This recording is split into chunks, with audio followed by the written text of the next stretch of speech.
গণঅভ্যুত্থানের মুখে 5ই আগস্ট প্রধানমন্ত্রীর পদ ছেড়ে শেখ হাসিনা বিদেশ চলে যাওয়ার পর তার মন্ত্রিসভার সদস্য ও দলীয় নেতারা আত্মগোপনে চলে যান। আত্মগোপনে থাকা অবস্থায় সোমবার 19 আগস্ট সন্ধ্যায় গ্রেপ্তার হন সাবেক সমাজকল্যাণ মন্ত্রী আওয়ামী লীগের যুগ্ম সাধারণ সম্পাদক ডাক্তার দীপুমণি। গত 11 বছরে দীপুমণি পররাষ্ট্র, শিক্ষা ও সমাজকল্যাণ মন্ত্রণালয়ে দায়িত্ব পালন করেছে। এরই মধ্যে শিক্ষামন্ত্রী থাকাকালীন তিনি সবচেয়ে বেশি আলোচনায় ছিলেন। তার সময় শিক্ষা খাতে দুর্নীতির জাল ছড়িয়ে যায় সর্বস্তরে। ক্ষমতার অপব্যবহার করে তিনি দেশের 5টি বেসরকারি বিশ্ববিদ্যালয় কুক্ষিগত করেন বলে অভিযোগ রয়েছে। শিক্ষামন্ত্রী থাকাকালীন দীপুমণি ও তার ভাই টিপুর মাধ্যমে নিয়োগ বাণিজ্যের রাজত্ব কায়েম করেন। সবচেয়ে আলোচনা বিষয় ছিল সরকারি বিশ্ববিদ্যালয়ে ভিসি ও কলেজ অধ্যক্ষ নিয়োগের বিষয়। মধ্যম সারির সরকারি বিশ্ববিদ্যালয়ের একজন ভিসি নিয়োগে 2 কোটি টাকা আর সরকারি কলেজের অধ্যক্ষ নিয়োগে দিতেন 50 লাখ টাকায়। এছাড়া শিক্ষা প্রশাসনের বিভিন্ন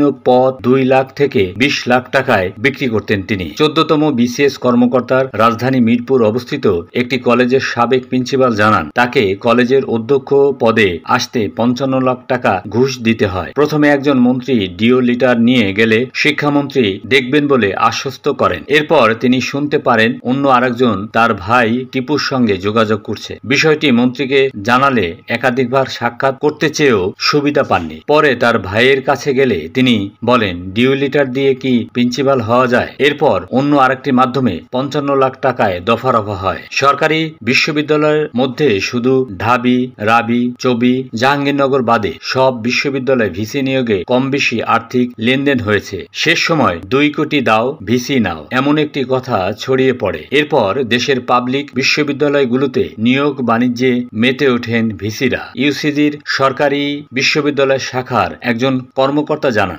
বাংলাদেশের ইতিহাসে সরকারি বিশ্ববিদ্যালয় ভিসি নিয়োগে আর্থিক লেনদেনের কোনো নজির ছিল না, কিন্তু তৎকালীন শিক্ষামন্ত্রী দীপুমণি সেই দৃষ্টান্ত স্থাপন করেছেন।